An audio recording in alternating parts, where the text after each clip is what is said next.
When was the last time you looked at your ERP through your customer's eyes? Not the dashboards, not the workflows, the documents. Because every invoice, every label, every delivery note, that's your real system to the outside world. And when that breaks, your customers don't blame the ERP, they blame you. Today, we're unpacking why this layer is so often ignored and how it becomes a critical point of failure or a competitive advantage. I'm your host, George Collier. I'm joined by Dene Palmer from the ERP Mechanics. Let's get into it.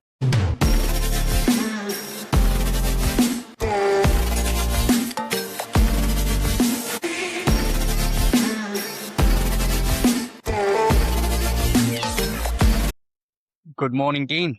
Welcome to the ERP Perspective. Hi, George. Thanks for having me, mate. Let's start with a little bit about Dene Palmer, your background and what's brought you to present day. Yeah, cool. Well, very, very quickly, I spent 13 years in output management, document management for all kinds of systems. Started out in the financial world, working with core banking platforms and loan origination systems, stuff like that. But 7, 8 years ago, I moved over into the ERP world, arguably more documents than banking and finance, right? So now I spend my life doing things like labels, invoices, packing lists, whatever. And it's really about automating and streamlining those document heavy processes, right? So my background is pretty technical, but over the more recent years, I've moved more into kind of project management, stakeholder management type role, helping businesses all over the world solve their document challenges. That's me. Fantastic. And how long now have you been with ERP Mechanics for? Yeah, so just over a year. And that's an exciting phase of my career, right? So I spent a couple of years in product and stakeholder management, like I said before, and some people call me crazy for this. I missed working with end users. I missed working on projects and solving real problems and getting deep into the weeds because at my heart, I'm a technical, logical problem solver, right? That's what gets me going. So I moved back onto the partner side of things. And that's where I am now, heading up our push at ERP Mechanics into document automation and document printing. ERP Mechanics is traditionally an FO-based consultancy. And so we do a lot of work for Dynamics customers, lots of projects, again, all over the world, all different industries. But I'm now here to kind of spearhead the document automation push and support our ERP customer base with those complex document challenges. Fantastic. And I know you mentioned what you like. Most people call you crazy. Yeah. Getting back into that, but what is it about that you enjoy so much? It's the problem solving. It's helping people, and I get it all the time. And I'm really glad to be back into that space, right? Where a prospect comes along, hey, we've got this problem we've been trying to solve for 2 years and we've had no luck. And then we solve it within a couple of months. I love getting deep into the weeds, dealing with those business processes, the logic, the data transformation, making systems talk to each other that don't necessarily talk to each other out of the box. That's just it. And there's something really nice about finishing an engagement, walking away from a project where you feel like you've really helped a business or really helped a team do something. Is it global or is it currently just in the UK? Yeah, global. I'm in the UK, personally based in the UK, but the ERP Mechanics business is global. We've got people in the US, we've got someone in Ghana, Lithuania, all over the shop. So we are working with customers all the way from Australia through the UK, South Africa, US, Baltics. We have no kind of borders. Why do you think the title ERP isn't what your customers see and what your documents are? Why did you think that was such a good title, a good subject to discuss? Yeah, it's something that I see a lot, right? You walk into an ERP project and generally it starts off pretty simple for us. Hey, we just need to print invoices. We just need to print dispatch notes, whatever. But the thing that I have learned and the thing I try and talk about now is that most ERP teams live inside the system, right? Most companies using an ERP, the team internally using the ERP, they understand the ERP system. They understand the business process and the workflow. But your customers don't. Customers never see the tables. They don't see the workflows. They don't see the integrations, right? All they see is the invoice or the email or the packing slip or the label on the box or whatever it might be. That's their entire experience of your ERP and your business process, right? So that's what I always try and explain to companies that we engage with. One thing is making the documents functionally work for the business process internally. You have to have a dispatch note, you have to have a packing list, right? You have to have an invoice. But another thing is making them a consistent touch point for your brand and your message and your value prop and all those things. Every document that you send out to a customer, whether that's B2B or B2C, right? It could be a business customer, it could be a third-party supplier, it could be whatever. Every document you send out is a chance to reinforce your brand and your positioning. When you break it down, it seems obvious, but why do you think ERP teams often underestimate the importance of the document output, even though it's the primary way, as you mentioned, customers and operations experience. Um, Yeah, I mean, it's understandable, right? Because the people like the end users and the people working on the ERP project, they are primarily concerned with the business process, making the business function. Order comes in, production unit is done, the production run's complete, order goes out. Internally, everybody's happy, right? I think it's that thing like you know what and you know your world that you live in. So they're seeing the business process as a very functional thing. A, B, C, D happens, everyone's happy, tick the box, process finished. They're not thinking about the customer engagement, right? And I don't think this is a failing on ERP teams, right? And I want to be really clear about that. It's a business ownership thing, right? So it should be, the marketing team, the branding team, they should be getting involved. How do we want to present ourselves to our clients? Yes, the functional stuff happens, and you ERP users are great at doing that. But here's our little flavor on the top that we want to make sure that we're consistent and we are sending this thing. And I've worked on projects before, right, where the marketing, the branding team, the customer communication team, sometimes there is people responsible primarily for that, and messaging. I've worked on some projects where everybody's involved, everybody's singing from the same hymn sheet, and it is amazing. And we've done stuff like, you bring in promotional materials, you send an invoice, but you're bringing in like a seasonal promotion thing on the bottom, which can drive further revenue. There's all kinds of trigger points, and using the data in the system. Hey, we noticed you bought 10 of these over the last quarter. Maybe you're interested in this thing too. So we can do all kinds of like intelligent mapping and logic-based data drawing to pull in relevant stuff. So I don't think it's a failing of the ERP team or the ERP system, right? It's I've always seen documents and document outputs. The business has to take a real holistic view of that. I think they potentially obviously underestimate it because it's not solely, then like you said, it's a bigger thing. The personalization of you're tracking obviously what someone's buying and customizing those invoices or customizing that them documents, it could be a massive competitive advantage, which I know we'll get into deeper into the podcast. Absolutely. But I mean, there's pros and cons. I mean, if you're missing that, it can be a massive disadvantage as well. I mean, at what point does document output become a serious operational challenge? And what are the common breaking points you see in sort of larger ERP environments? Yeah, absolutely. So there's two things here, right? There's what we've just touched on, and we'll come back to later, is the branding and the opportunity for reinforcing your brand, increasing revenue, all that stuff. But then there's the operational side, right? So when document output and output management becomes a serious problem, generally happens at scale. So when you hit a certain volume or a number of variations, and by variations, I mean, you might be managing things across multiple brands or multiple business entities, multiple legal entities, whatever. So yes, you might need to send out an invoice, but the invoice needs to be slightly different based on the legal entity it's being sent from, or maybe even the client it's being sent to, right? We're working with a few customers at the minute who are manufacturers, and they deliver product to all kinds of retailers, but including kind of big box retailers, right? The big high street presence that you will know. Those retailers will not accept any old invoice format.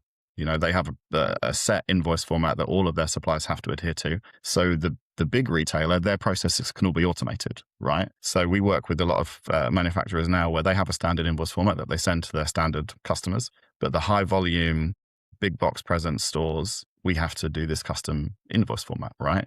And that's a good problem to have because it means the manufacturer is doing well and their product is being noticed and being stocked by big retailers. But managing that second invoice format is a challenge, and that's where we come in, because we can take the same data from the ERP system. We don't have to build a second query or anything. We just have a variance on the templating our side with some kind of logical flag to say if customer name equals ABC, we do invoice version 2. And we manage that all on our side of the fence. So it's stuff like that, suddenly and again, I get into a project. Yeah, we need to send an invoice. Cool, great. How many entities have you got? How many regions? How many tax authorities do you deal with? Okay, suddenly that one document is 12 documents, right? Yeah. Or 12 templates. Labels as well. We do an awful lot of work with labels, if I'm honest. And a lot of the time you're doing, picking labels, packing labels, whatever. Box labels is one thing. Product labels, they often get the retailer's logo put on it, so the retailer doesn't have to do things on their end. So the label has to be slightly different depending on who you're shipping it to, or it might need a different measurement unit depending on the country you're shipping it to, things like that. So that's when it really becomes a problem that companies should be taking seriously. The common breaking points that you mentioned there, it sounds like obviously volume is a massive one. When customers doing well and they're making lots of sales, that could be a breaking point. But you also mentioned the diversity of products as well. So Yeah. if a customer's dealing with you several countries, but also if you've got a large variety of products, you're going to potentially need different types of invoices and a lot of different details per documentation as well. Absolutely. The number of variations is a key thing that we often get drawn into. Volume is one thing, and that's, if I'm honest with the tool set that we use, it's relatively easy to solve, because you can chuck more power at it and it will be fine. The variations is the big challenge, because you really have to understand your output landscape, so to speak. What do we need to send? Where do we need to send it to? When does it need to change? What is that kind of logical workflow? If this, else that, all of these branching points, and we can have one data file come in from the ERP system. And depending on what's in that data file, what customer it is, what country it's coming from, what currency it's in, all of these things, we can produce 20 plus different versions of that invoice or that document. So yeah, it can get quite complex quite quickly. Is there one customer recently or one scenario which you've really managed to help with their system, with their ERP system, would it be volume or maybe it be the diversity of products? Has there been a recent event that you had to really get stuck in? Yeah, so there's three that jump to mind actually recently. One is the big box store scenario. So we do have a manufacturer who's done very well for themselves, and they are now being stocked by two big box stores in the US. So we had to maintain and develop these custom invoice formats for them, which was a cool project to do because it means they're doing well, and then we get to continue supporting them. Another one is labels, and I'm going to talk about labels a lot. So working with a global of wool and yarn and stuff like that, spooled cotton products. Labels had been a problem for them for a year or more. 12, 18 months, looking at out-of-the-box solutions for their ERP system. Nothing could quite meet what they needed to do. We came in and we solved it in 3 weeks.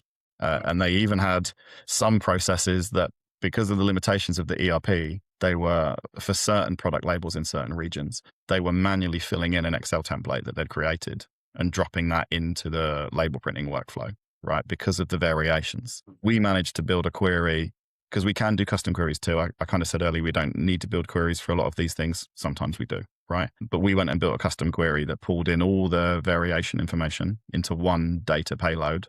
And then we do all of the intelligent switching on our side. So instead of them now having to manually fill in an Excel file and drop that into some folder somewhere and cross your fingers that everything works, we're now pulling that data straight from the source ERP and doing all the variations on our side. So the warehouse and the shop floor is now just running like clockwork. Third one, and I didn't touch on this actually, but it is an interesting one. We see a lot of things now where we are having to gather data from external systems. The initial trigger for the document generation might come from the ERP, but then we have to go and gather information from a third-party system somewhere, whether that's compliance, whether that's logistics, maybe. So I've worked with a couple of logistics companies, one shipping company, and you've got manifests, right, of what's on the truck or what's on the ship. And that comes from the ERP. So product ABC is in container XYZ, and we're going to load it onto ship or lorry C, right? But what you don't get from the ERP is the release slot for that ship in the dock. So we have to go and we're taking this information from the ERP, producing the release document for the vehicle of what's on it, blah, blah, blah.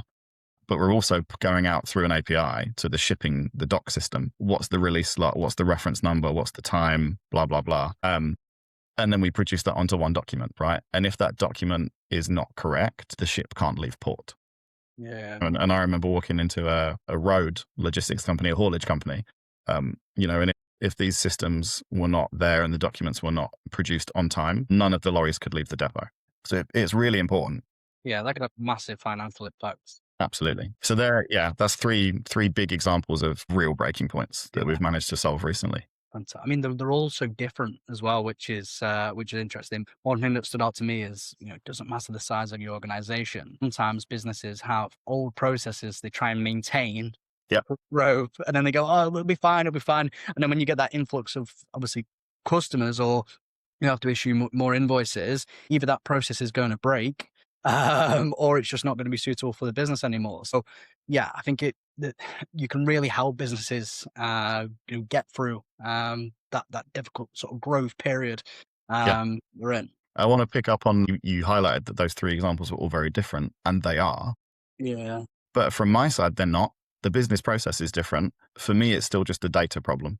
Where do we pull the data from? What do we need to do to it? Where do we need to send it? And I get on these calls all the time. A customer or a prospect is going, oh, we've got this thing and we can't solve it. And it's really difficult. I kind of look past the business process, right? I'm like, the business process is your job, that you understand what you need to do, right? You tell me what data needs to go where and how it needs to get there. That's all I care about. So I tend to break it down that way. And then it's not actually that different. Yes, the business process might be different. Yes, it might be a shipping document versus a label, but it's still data transformation and integration for me, So that's quite a reassuring thing when I put it that way to a prospect. It's like we haven't solved this exact problem before, but we've done something very similar. And, we're just tweaking a few knobs here and there to suit your business. But at its core, it's still just a data problem. The problem is quite different, but the cure or the solution is normally quite similar. Might reassure a few people that are having difficulties with the ERP system at the moment. But where do ERP systems, particularly obviously your Dynamics, your SAP, your Infor, typically fall short when it comes to documentation generation and that output management? Yeah, so I kind of see ERP systems of whatever flavor. They're data engines, right? They're business process engines. They're not output engines. They all have standard inbuilt tools that will handle your kind of day-to-day things, but they don't handle high volume, high variation output, right? And that's why there is tools on the market that help you with that. So then you kind of treat your output as a single unified layer. And there's some clients that I work with as well who might have multiple ERP systems, right? Or multiple business systems, for want of a better term. They might have an ERP, they might have a finance system, they might have a marketing system, whatever. We can sit in front of all of them to ensure that you're having consistent branding and consistent formatting across all these systems. So if, I don't know, a customer address is updated in one system but not another one, we can catch that.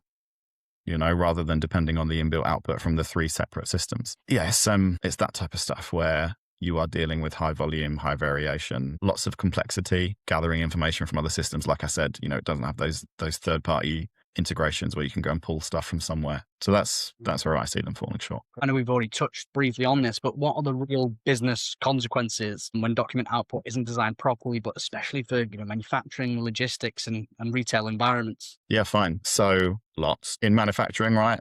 If the labels are wrong or the labels don't come out, the product can't be packed. It can't leave, can't be sold. Whatever you've got, that shipment is just stuck there.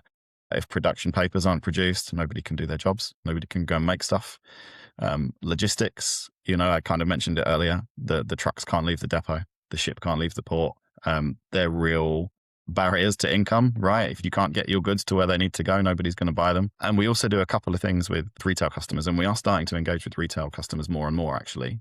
Very interestingly, if you send a bad invoice, or an invoice that looks poor or is maybe confusing, that can lead to a customer query, which can lead to delayed payments and delayed cash flow. There's a lot of impact there. It's not all about stuff getting out on time. It is if the stuff going out is fit for purpose. And on the retail side, obviously, you've seen a massive influx of retail customers at the moment that you're assisting. Would you say that's sort of the main type of industry that you are assisting with this documentation and invoice systems, or is it quite evenly split across manufacturing, logistics, and retail? We are manufacturing heavy. I would Okay. say that's always been the core, and manufacturing tends to have a lot of documents, lots of labels, lots of, if you think about a manufacturing company, there is a whole process there, right? That's all paper-based, all document-based. We need stock coming in, and that needs to be tracked and logged. We need to make something which might need a production order or some kind of instruction or a technical drawing, all kinds of things. But then to get that product out of the warehouse, you need a picking list and a packing list and a product label and a box label and a dispatch note, and they all need to be printed, right? So we have been manufacturing heavy for a long time, but we are starting to see more retail. And by retail, I mean, B2C. Those kind of companies are starting to take notice of these customer communication challenges. And there's two terms you'll hear me say, right? There is output management and there's customer communication. And they're broadly the same thing, but I tend to use output management when I'm talking about a B2B scenario and customer communication when it's B2C, because the stakeholders and the driving factors behind decisions are slightly different. You're advising these organizations, how should they rethink automation to include document generation and distribution as a core part of their ERP strategy? Yeah, I would advise them to see it as a core part of their business strategy, regardless of what systems they're using. Consistent branding, consistent messages, automating these things so that they just happen. And that sounds magical, right? But it is possible. When things like when the production order is finished, the product label just prints. It doesn't have to be somebody manually pressing a button. There's all kinds of stuff that we can do there. But I would definitely recommend people to organizations to think about it as a core part of their business strategy. So, I mean, have you had a business recently that's really had that, maybe not eureka moment, but they've gone, right, okay, how can we rethink this automation process? And you've seen them do that in real time. Yeah, absolutely. So we have one client right now who we have worked with for a long time, 7 or 8 years. But over the last couple of years, again, they've done very well for themselves and they have grown through acquisition. So they've acquired 20 plus other companies over the last few years. And straight away, they're on to us. Hey, we want to integrate these people. We don't want to leave them on their own. How can we manage it? And it's a key part of their business is to ensure consistency and scalability of their outputs across all of these regions and all of these companies. So we're doing a project with them now, and we've actually just had phase 2 of that go live, and we've got more coming later this year. We are developing it in such a way where we basically have one master template for each type of document, and then we have this intelligent switching for each entity, each brand, which obviously saves us delivery time. It saves them a bit of money, and it makes things easier to manage and maintain going forward because there's less configuration. But they are very, very keen on doing it that way, so the document outputs are a first-class citizen in their project, and they really pay attention to the workflow and the business logic behind that. With the implementation, obviously, of automation and helping with that document generation, it sounds like obviously with the business processes, it's kind of a massive part of it's that change management aspect as well, to get everybody on board of adopting this new way of assisting with the documentation. So I think it's a massive part of that journey is getting the business on board, having that change management aspect. Yeah, absolutely. And as well as I, right, that's a big thing in ERP generally. Change management, user training, getting people to move away from processes that they've used for 10 years and it's always worked. This spreadsheet that's patching around a finance system, or the spreadsheet that was patching around a label printing thing for me, it's always worked. And there's one key member of staff that maintains that process and everybody goes to them for it. So yeah, kind of user management, change management is a really big thing. We tend to get involved in a project for a specific use case generally.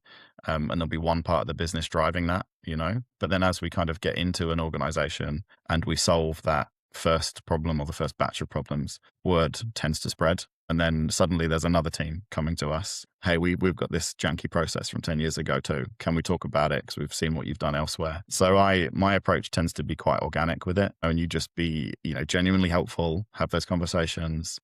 Yeah, happy to talk about it. Let's just have a quick workshop. No worries. And just, try and be like a trusted advisor. Speak from experience too, right? Those kind of war stories are always reassuring to people. Been there, done it, no stress. But yeah, agree. It's a challenge. No, 100%. I think the fact that you can really identify with customers and share with them how you've helped businesses, and the stories that you've mentioned today, I think will really identify with a lot of different businesses and a lot of people within the ERP space thinking, we're having that challenge or we're going through something similar to what you've mentioned. What principles should companies follow when designing document output solutions that can obviously scale with the business? Complex, fragile, or difficult to maintain is the main one. Yeah, absolutely.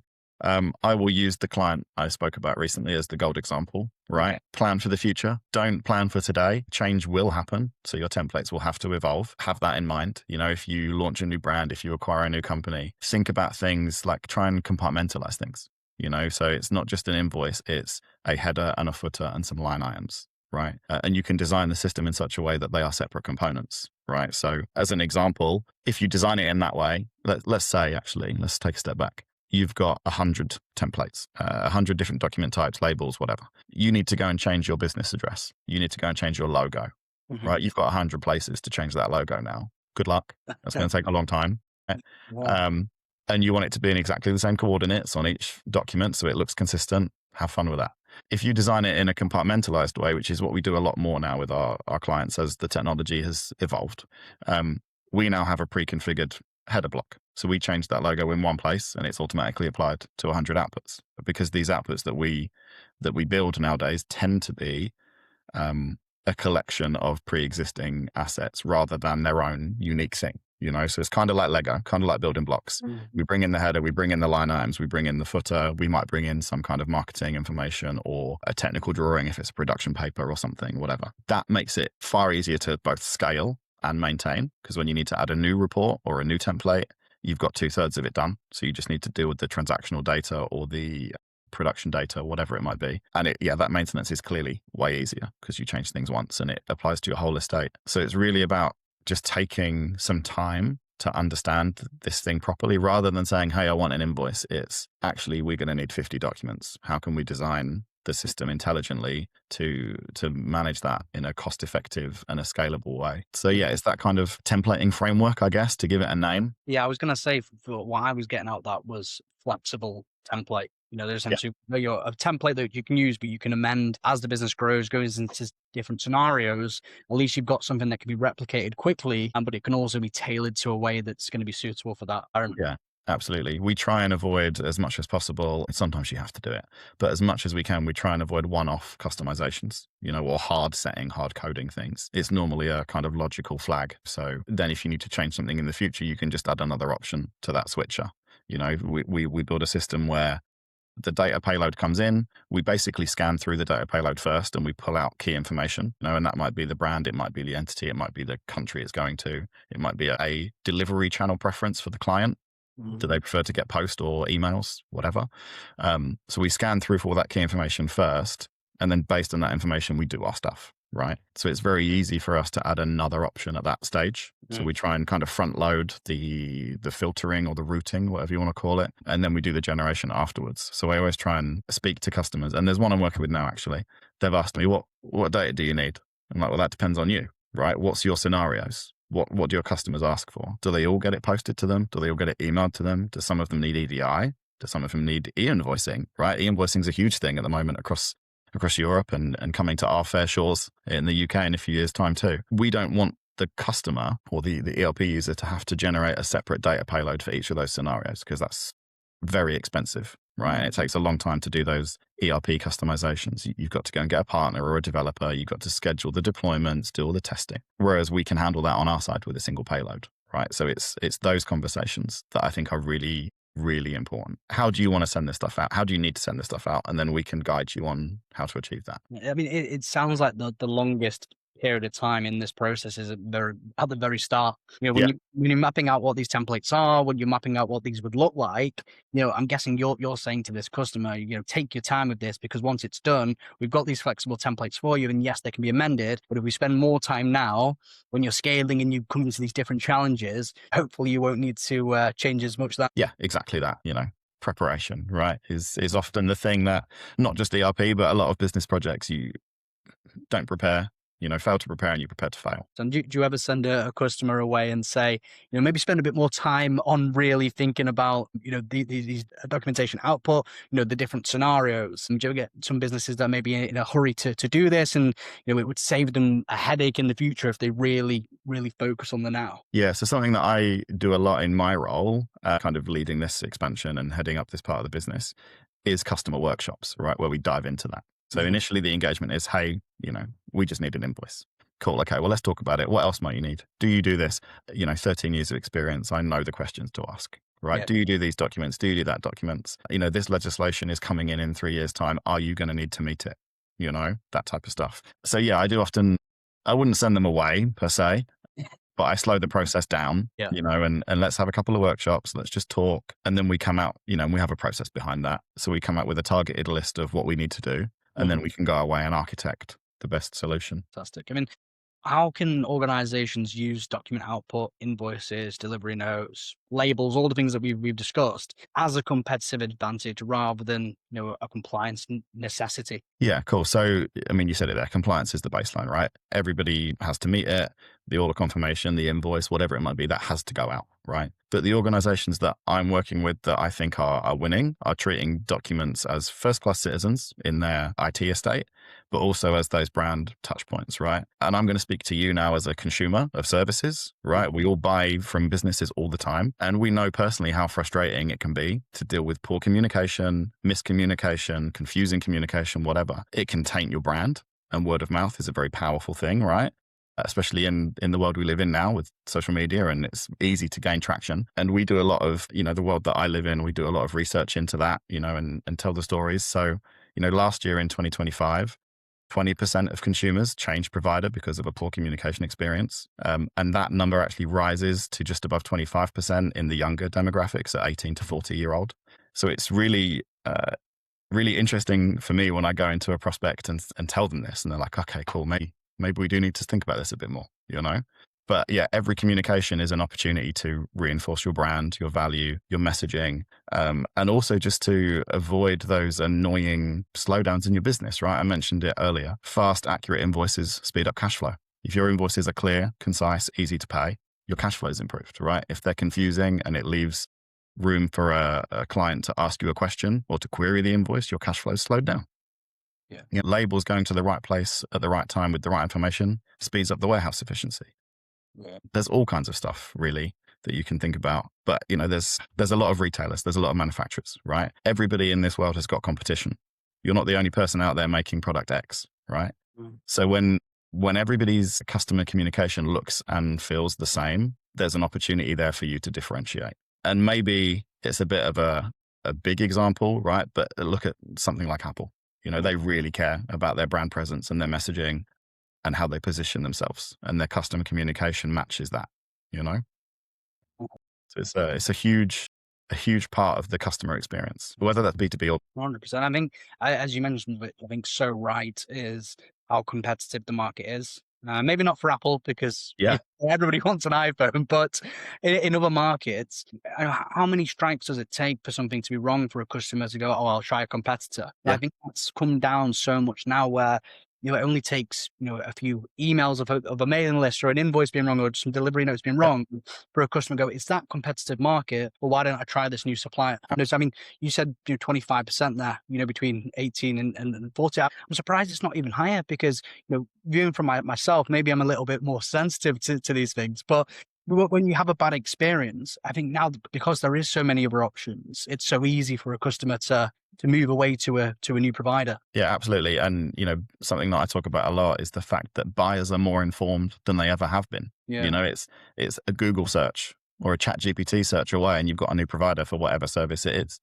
So the kind of friction of switching is not where it used to be. So I think it's a really, really interesting point. And, I've spoken a lot about documents today, right? But the thing I am finding myself talk about more and more is data. Is an email a document? That's debatable. I would say it's customer communication, which is where I use that phrase, right? So yes, documents is part of what we do, but really at our core, we're a data-based business. We take data from place A, we do something to it, and we send it to place B, and each of those interactions is a chance to increase your customer experience, reinforce your brand, reinforce your mission, your values, whatever. So yeah, I think as things continue the way they are and personalization and hyper personalization, becomes even more relevant, I think the organizations that take this to heart and treat it as a first-class part of their estate will really benefit from it. 100%. 100%. I mean, if you were advising the ERP leaders watching the episode today, what's the one mistake they're most likely making when it comes to document output, and what's the long-term cost of getting it wrong? I think the biggest mistake is that a lot of businesses and ERP leaders treat business output as a compliance checklist. They're like, okay, cool, we're sending the invoice, done. Whereas they should be treating it as part of their business strategy, part of the business capability. And the long-term cost is massive, right? Technical debt is one thing, maintaining these processes internally. If you've done the example we used earlier, if you've got 100 templates and you need to change your logo, that's a lot of time if you haven't designed the stack properly. Operational inefficiency, if the labels aren't coming out on time, if you're waiting for a key user to fill in the Excel sheet and drop it in, that's a problem, right? Constant reworking of templates and tweaks as things aren't working because you didn't take the time to spec things out properly up front, and you've got your templates that work for all, 90% of your suppliers or vendors or whatever. But you haven't accounted for this one variation that somebody needs. If you'd have done that up front, you could have designed the system in a better way. And then, it's just, to me, it becomes such a bottleneck. And I see it time and time again. The bottleneck to efficiency is these paper-based things that take a long time to come out. Yeah. because printers are not the fastest thing in the world sometimes. 100%. But yeah, I just want to say, Dean, thank you so much for coming on to the ERP perspective, showcasing obviously what ERP mechanics do, and discussing that topic. ERP isn't what your customers see. Your documents are. I think that was a fantastic discussion. Before we wrap up the episode today, is there anything else that you'd like to give to the audience today, or anything else that you'd like to speak about? I mean, I should say something. So I think, I've been doing this for a long time, right? And I wouldn't still be doing it if I wasn't passionate about it and found it interesting. And I really do believe that the organizations that focus on this properly and get this right will be the organizations that win in the long term. There's an awful lot of opportunity out there. We touched on the, 20, 25% of people switch after a bad experience. Who do they switch to?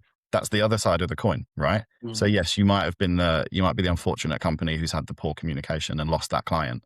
Who are they switching to? How can you position yourself as the organization that people switch to when they have a bad experience? That shows why your communication should be top tier. That's a great lens to look for.